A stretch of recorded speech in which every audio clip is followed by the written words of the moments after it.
And so it began, an epic adventure around China. Even from the sky, it was different to the west. Hundreds of identical tower blocks scattered the landscape, housing over 1.3 billion citizens. I was entering planet Earth's powerhouse. Righty-ho, day one in China. Both super jet lagged, been lying in bed for hours just waiting for the day to start, and now it's like 6 a.m. We're off to go and see Tiananmen Square. Located in the middle of Beijing, Tiananmen Square is where Chairman Mao announced the founding of modern China in 1949. So we're here at 6 a.m. in the morning. There are thousands of people here. It's incredible, everyone's up so early.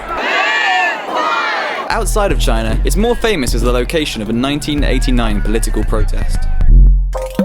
Above Tiananmen Square is the Forbidden City, a huge imperial palace that accommodated China's emperors and government for almost 500 years.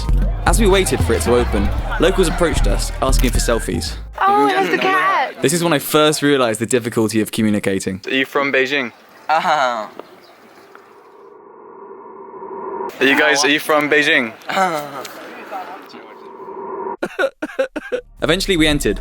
Doesn't look too forbidden to me. There are thousands of people here, mainly tour groups. The city consists of 980 buildings and houses the Palace Museum, the most visited art museum in the world.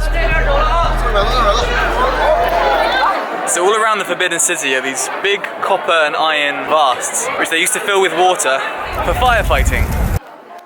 We came across this couple who had obviously paid to be reimposed over the city. An interesting sight indeed. No photo. So the Forbidden City is an impressive place. We keep going deeper and deeper into the complex and it just gets bigger and bigger. The architecture is incredible, colours are beautiful, lots of reds and blues, and the weather at Beijing is beautiful today. But right now we're still jet lagged. The time's 10 a.m, but for us it's 10 p.m.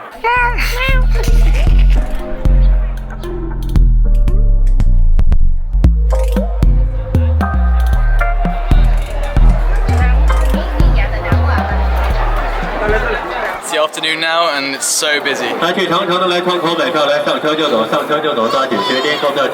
We eventually exited the North Gate, where we could see the city's walls, all contained within this huge moat. We then stumbled across an art gallery.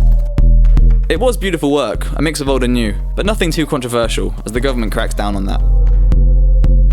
All the things people told me about China so far haven't been true. Firstly, it's super peaceful, and there are lots of people, but it's still very peaceful. There's so much space, never feels too overcrowded so far.